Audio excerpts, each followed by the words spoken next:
Água mole em pedra dura, tanto bate até que fura. Sabe aquela frase simples, aquela frase infantil, que acaba se tornando uma frase chiclete, uma frase consagrada pela sabedoria popular? E é esse tipo de frase que a sociedade como um todo ignora. Ela vai ouvindo, quando de repente se descobre repetindo. E é esse o conceito da narrativa da esquerda. Eles criam verdades, vamos dizer assim, que atacam a lógica de tão incoerentes, verdadeiros absurdos. E as pessoas dão risada, ignoram, lê do engano. Porque eles criam essas fantasias que passaram a apelidar de utopia, porque tudo eles conseguem um título. É um segredo do marketing. Quem não é batizado não tem marca, quem não tem marca não marca. Então, com esse título, eles associam aquela bobagem, todo mundo vê como bobagem. Aí espalham com seus militantes que ficam repetindo, e água mole em pedra dura, tanto bate até que fura. No final, aquela asneira absoluta ganha contornos de verdade. E os incautos ingênuos concluem da seguinte forma: se falam há tanto tempo e tanta gente fala, então como negar? Lula conhece como ninguém esse tipo de estratégia, essa mentira absurda vendida de forma profissional.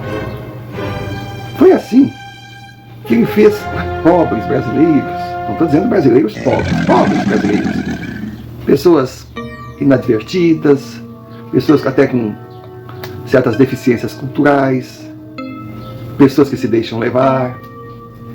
Ele convenceu essas pessoas de, sabe, ser verdade, mentiras, até hoje arrepia só em pensar. Bom, ele disse ao assumir que pagou a dívida externa do Brasil e o brasileiro comemorou. Quando, na verdade, o seu antecessor, que se apresentava como opositor, mas é tudo farinha do meu saco, recebeu do governo Itamar Franco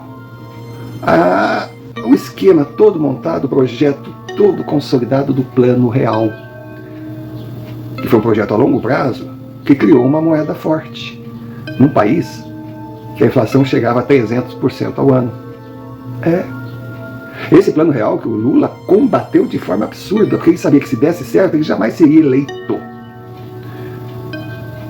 Mas o Plano Real, para se solidificar, não se derruba uma inflação do dia para a noite. Ele precisava de uma sustentação financeira. Aí o governo que antecedeu Lula foi ao FMI, tirou um empréstimo para pagar parcelado, para dar estabilidade ao Plano Real, e assim aconteceu. O Plano Real virou uma moeda. E esse empréstimo estava sendo pago pontualmente. Pois bem, Lula, o primeiro presidente pós-regime militar que recebeu a inflação bem abaixo dos 2 dígitos, na verdade acima dos 3, ele simplesmente pagou as últimas 3 prestações do empréstimo e disse que a dívida do Brasil estava paga perante o mundo. Nossa, a gente sabe, dívida externa é uma brincadeira. O devedor finge que vai pagar, o credor finge acreditar que vai receber. E assim eles vão levando. Se a gente for contar os valores das dívidas externas, vai concluir que não existe nem tanto dinheiro girando por aí. É apenas uma jogada fiscal, contábil, que vai garantindo que os bancos dominem o mundo. Mas são tantos conceitos que, se nós formos nos aprofundar, vamos ficar aqui horas. O que cabe é deixar registrado: Lula mentiu que pagou a dívida externa, repetiu a mentira e o povo acreditou. Aí outras milhares de mentiras se sucederam e o povo acreditou. Agora, quando ele voltou ao poder, ele tentou usar a mesma narrativa, principalmente para desmoralizar o governo que o antecedeu. Tudo era culpa de Bolsonaro. Só que Lula está desesperado porque hoje existe o grande inimigo ou a grande inimiga da narrativa, que é a internet. Eles soltam uma mentira, tentam espalhar, Logo a internet vem e desmoraliza. Então a narrativa da esquerda está se tornando putrefata, porque a mentira escancarada está virando piada. Outro país, sabidamente de esquerda, que baseou seu golpe, a sua ditadura em narrativas, foi Cuba. E agora nós vamos falar um pouco sobre essa simpática ilha do Caribe.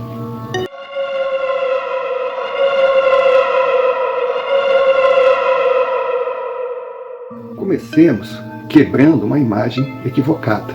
Quando a gente fala ilha, todo mundo associa assim a um pedacinho de terra perdido no meio do nada. Não. Vamos ver a extensão.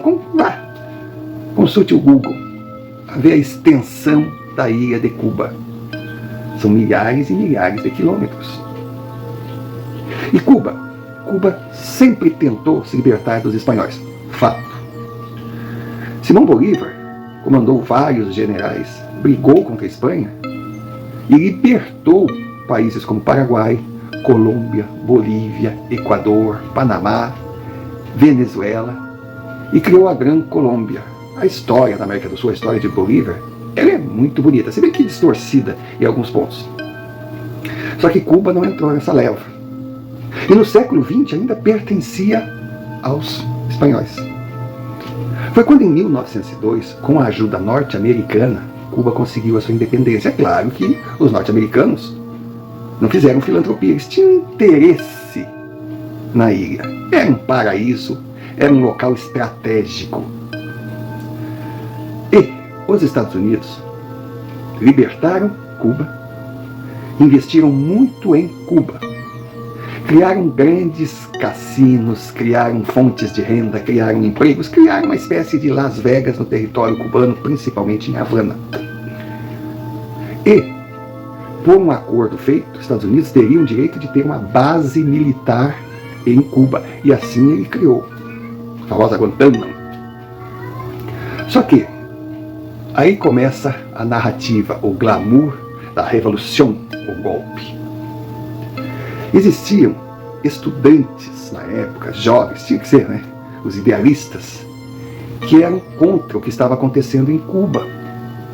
Porque eles diziam que o seu país tinha se transformado numa área de prostituição norte-americana, que todos ganhavam dinheiro com o jogo, com o turismo, menos o país e muito menos o povo. Aí esses jovens foram contra a ditadura, o domínio, o colonialismo que existia em Cuba, imposta pelo imperialista norte-americano. Era uma ditadura tão grande, tão ferrenha, o povo era tão infeliz que as fronteiras eram abertas e ninguém ia embora de Cuba. Muito pelo contrário, muita gente vinha dos Estados Unidos para morar em Cuba. Mas isso não se fala. Aí esses jovens patriotas, idealistas, foram exilados de Cuba e se viram obrigados a abandonar a sua pátria. Que sofrimento! Ir para o México. Na época, eles não tinham nada com comunismo, eles não queriam ser comunistas de jeito nenhum, eles não tinham nada a ver com a União Soviética, não. Eles só queriam igualdade para o povo. Eles queriam o fim das diferenças sociais. Que heróis! E no México, a turma do Fidel Castro conheceu Che Guevara, outro jovem idealista que só queria o bem dos menos favorecidos. Aí eles voltaram para Cuba, fizeram a revolução crescer e derrubaram os imperialistas. Que lindo! Agora vamos a detalhes. Não posso esquecer. Depois deles conquistarem a liberdade dos americanos, os americanos tentaram invadir Cuba, derrubar Fidel Castro. Mas a força do cubano evitou a invasão e derrotou os invasores. Repetindo, vamos a detalhes.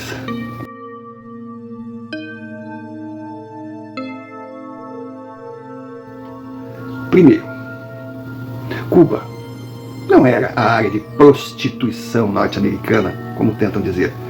Cuba era um país de economia forte.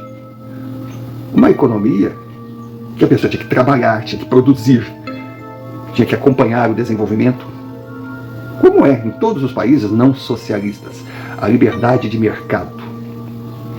Tinha pobres? Tinha. Como existem pobres em todos os países do mundo. Agora, essa história de querer acabar com as diferenças sociais, eles conseguiram. Aí não, vamos aplaudir, eles conseguiram. Deixaram todo mundo pobre, com exceção dos membros do partido. Esses viraram grandes czares e vivem até hoje numa mordomia. Eles desarmaram a população, eles empobreceram a população, eles tornaram a população dependente, sem liberdade, sem força de reagir. E fecharam as fronteiras, porque Cuba se transformou num inferno tão grande que se deixasse a fronteira aberta, teria uma debandada. Aí alguém diz, vem cá, que inferno, pode ser inferno. Os caras têm saúde, têm educação. Tem. Faz parte da narrativa comunista. Eles pegam 2, 3 tópicos e investem tudo. O resto eles deixam para lá. E quando falam dos seus governos, falam só naqueles pontos que eles realmente trabalharam pelo povo. Aí vem aquela imagem, como pode ser um mau governo tendo um nível de saúde e educação como tem Cuba? Pode sim. Porque não tem o principal, a liberdade. Agora você que vive num país livre, que quer lutar, que quer trabalhar, não você que é um preguiçoso, que quer ser sustentado pelo pai ou por um governo a vida toda sem nada a produzir, mas você que tem ambição, que quer trabalhar, já imaginou levantar todo dia sabendo que a sua vida será aquilo e nada mais? Já imaginou viver numa gaiola em que todo dia eles te dão comida, mas você não pode voar? Imagine. E assim se tornou a vida do cubano. E aí vamos à revolução. Aqueles jovens idealistas exilados, eles nunca foram exilados. Eles saíram por conta própria. Porque basta pensar, se eles tivessem sido exilados, como poderiam voltar para Cuba da forma que voltaram? Então foi mentira, narrativa. Outra, eles foram para o México para fazer treinamento militar, para se tornarem guerrilheiros. E um dos professores que lá estavam não era um jovem idealista Che Guevara, não. Era um dos seus grandes treinadores. E Che Guevara estava ali no México por quê? Porque era um mercenário. Ele ganhava fortunas para pelear. Ele era um profissional da guerra. E ele foi contratado para fazer trabalho remunerado na La Revolución. E foi para Cuba para treinar mais soldados, transformar jovens em guerrilheiros assassinos e doutrinados. Simples assim. Não teve nada de heroísmo nesse Che Guevara, que hoje estampa camisas normalmente sujas, né? Mal cuidadas, de jovens relaxados até com eles mesmos. Jovens que querem liberdade, que para eles é ficar num baseadinho, sem fazer nada, vendo o sol nascer, vendo o pôr do sol, La Revolução, La Liberdade. Agora, Fidel Castro e companhia não eram comunistas, não tinham nada a ver com a União Soviética. Cara, eu não preciso nem falar nada, basta fazer 1 mais 1, guerra custa dinheiro. Ir para o México para treinar com guerrilheiros que cobram caro, não sai de graça. Voltar para Cuba, organizar um exército, é muito caro. Se o dinheiro não veio da União Soviética, veio de quem? Eu não, pelo que eu saiba, Fidel Castro não invadiu Havana, não chegou em Havana, sendo carregado pelos braços do povo, a cavalo com estilingue de arco e flecha. Ele chegou muito bem armado. De onde vieram essas armas? Então essa balela de que depois que aconteceu a Revolução, os Estados Unidos colocaram embargo contra Cuba, e Cuba não teve outra alternativa senão pedir apoio aos soviéticos depois da implantação do regime. Meu Deus! Qualquer criança consegue entender que jovens idealistas, esfarrapados, desarmados, desorganizados, não conseguem derrubar o império militar norte-americano. Eles foram, desde o início, patrocinados e sócios da União Soviética, que queria vir para Cuba, e em Cuba montar uma base militar. Aí vem a história da invasão. Vocês acham mesmo que se os Estados Unidos quisessem invadir Cuba, derrubar Fidel, teriam problemas? Meu Deus, acho que bastava só um pelotão americano para acabar com a Revolução Cubana. os Estados Unidos nunca tiveram interesse de derrubar Fidel Castro. Porque se invadissem a ilha e derrubassem Fidel, aí sim, eles declarariam guerra com a União Soviética. Guerra essa que sempre fingiram que iria acontecer, nunca aconteceu e jamais irá acontecer. Ninguém tem culhão para apertar o botão vermelho. Só que o Fidel, ele queria tomar a base americana. Aí não. Então os americanos foram para Cuba e disseram, aqui não. Fica no teu governo, fica na tua ditadura, faz o que quiser com o teu povo, que a gente não vai se meter porque o território é teu. Mas aqui vocês não entram. Então mandou um grande contingente para Cuba, protegeu a base militar que está lá até hoje. E o Fidel criou a narrativa, El Pueblo de Cuba derrotou todos os imperialistas. Cara, absurdos. E o que aconteceu depois?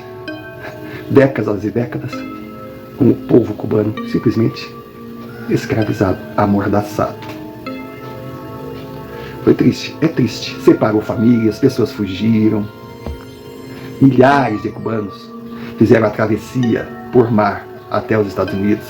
Infelizmente, um número gigantesco desses que cometiam o crime de querer a sua liberdade acabaram morrendo no caminho. Então o que é Cuba hoje? Não, Cuba, olhem as imagens. É uma cidade bem cuidada. Havana é uma cidade muito bem cuidada.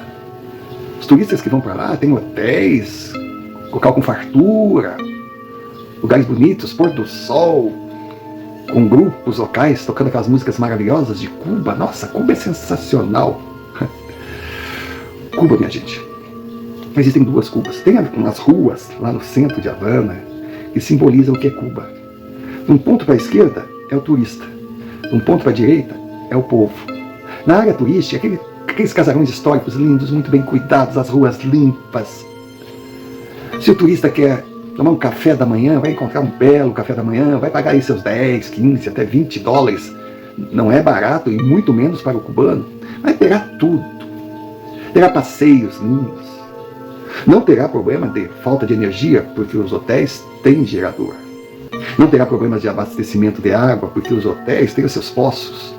Eles mantêm a sua água. Então, irá em restaurantes aconchegantes, com uma comida maravilhosa, que a comida cubana é sensacional. Então o turista voltará maravilhado. Só que do outro lado está o povo cubano. Não tem o básico. Não tem o pão, não tem a farinha, não tem o leite, não tem a carne, não tem a verdura, não tem nada. Tudo é racionado. O cubano, ele tem que ir nas bodegas, que é só o cubano que vai na bodega. A bodega é o local em que o governo vende o que é básico para a população. São filas enormes, desde a madrugada, para conseguir meia dúzia de pãezinhos, para conseguir um pacotinho de leite. É triste de ver aqui, mas é barato, o povo cubano tem acesso a comida barata. Tem acesso quando tem a comida, porque muitos estão na fila e de repente mandam embora, porque acabou o estoque, porque é limitado. Porque o que chega em Cuba vai para o outro lado. O lado que o turista está, e principalmente o lado onde moram os revolucionários, os ligados ao grande partido. E o abastecimento de água e luz, esses são terríveis. Tem uma cidade, fica umas 7 horas de ônibus, a gente não pode chamar aquilo de ônibus, mas de transporte coletivo, chamada Trinidad, 7 horas de Havana. É uma cidade que quer viver do turismo, uma cidade linda, mas uma cidade que todo dia falta luz, uma cidade que não tem água. Uma cidade que não tem o básico dos básicos, a não ser quem tem o dinheiro para o gerador. A economia de Cuba não existe. Tem o turismo e tem lá os charutos, os famosos charutos cubanos. Mas tudo isso é culpa do embargo? Não. Não é culpa do embargo. Porque os cubanos, eles recebem sim comida. Eles teriam sim condição de ter um bom abastecimento de luz e água, isso seria o básico. Tudo bem, o embargo tirou, vamos dizer, a tecnologia, os carros, mas no básico não. Só que em Cuba não se planta. Porque o governo não permite, não é porque não tenha território. Cuba não se cria animais leiteiros, porque o governo não tem interesse. Eles querem a população carente e dependente. Então o cubano passa fome. Olha, em alguns lugares sim. Mas não é aquela fome de não ter o que comer. É aquela fome de comer muito pouco e ter que se virar com o que tem. Ah, não, mas isso aí não, porque, olha, o jornal tal, sabe, a emissora tal foi a Cuba, perguntou para o cubano se eles gostavam de Fidel Castro. Ninguém disse que não gostava de Fidel Castro. Mas vai dizer, diga, e depois que os entrevistadores forem embora, segurem o que vem pela frente. É cadeia. Em Cuba existe uma lei de idolatria, ou seja, você não é obrigado a dizer que gosta de Fidel Castro. Não, mas se você não gostar, tem que dizer que respeita. A palavra é respeitar. Se disser não gosto, você passa a ser um traidor, inimigo da revolução. E na maior parte dos locais tem fotos de Che Guevara e tem fotos de Fidel. Ah, eles são idolatrados? Por alguns. Mas a maioria faria com essas fotos o que a população fez no Iraque com a estátua de Saddam Hussein. Só que não podem, porque a presença dessas fotos em residências, em locais públicos, é lei. E ai daquele que não cumpre. Então, isso é um resumo da realidade de Cuba e que evidencia a narrativa hoje putrefata da esquerda que estão novamente tentando instalar aqui, mas nós não vamos deixar. Nós vamos repetir sempre. É mentira. Acordem. E sabe por que nós vamos repetir? Porque água mole em pedra dura tanto bate até que fura.